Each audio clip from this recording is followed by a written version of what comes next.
ఏమండి tea? Time ఎంత అవుతుంది? టిఫిన్ తినే టయానికి చాయ్ తీసుకొస్తావా? ఇంట్లోనే కదా ఉండేది, అది కూడా చేయడం రాదా? నడు.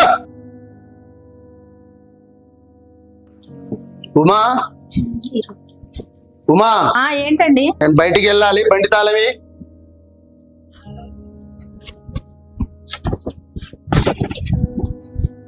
ఏమైంది? ఎతుకుతున్నానండి. ఎతకడం ఏంది?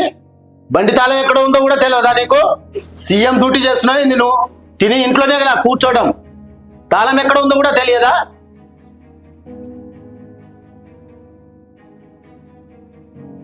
ఉమా, ఏంటండి? నేను బిజినెస్ పని మీద బయటికి వెళ్తున్నాను. నా బ్యాగు బట్టలు అయి సదురు.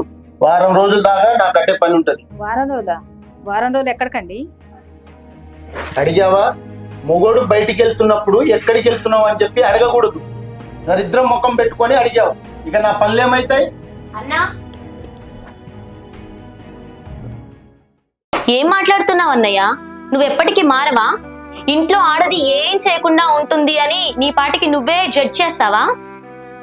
నువ్వు ఆఫీస్కి వెళ్ళడం, అమ్మా నాన్న ఇంత హ్యాపీగా ఉండడం, పిల్లలు టైంకి స్కూల్కి వెళ్ళడం, మనకి ఇంటికి వచ్చిన బంధువులంతా హ్యాపీగా ఉంటున్నారు అంటే అదంతా వదిన వల్లే. నీకేముంది? ఆఫీస్కి వెళ్ళొస్తావు, 4:30-5 ఇంటికి వచ్చేసి నువ్వేం చేస్తున్నావు, సీఎం జాబా, అదా ఇదా అని తను ఏదో ఒకటి అంటూ ఉన్నావు. నేను చూస్తూనే ఉన్నాను. అలా అంటే నీకంటే 10 రెట్లు ఎక్కువ జాబ్స్ చేస్తుంది ఇంట్లో ఉండి. ఆడది చేసే పనులన్నీ చేసి చూడు, అప్పుడు అర్థమవుతుంది. తన్ని ఇన్ని మాటలనే ముందు నీకు కూడా ఒక ఆడపిల్లుంది, తన్ని నువ్వు గారాబంగా పెంచుకున్నావు. నీలానే నీ అల్లుడు కూడా చేస్తే తన పరిస్థితి ఏంటి అనేది ఆలోచించుకో. సారీ ఉమా, నన్ను క్షమించు. మా చెల్లె చెప్పిన దాగా నాకు కూడా బుర్రకెక్కలే. ఆడవాళ్ళకి ఎంత ఇబ్బంది ఉంటుంది అనేది ఇప్పుడు నాకు అర్థమైంది.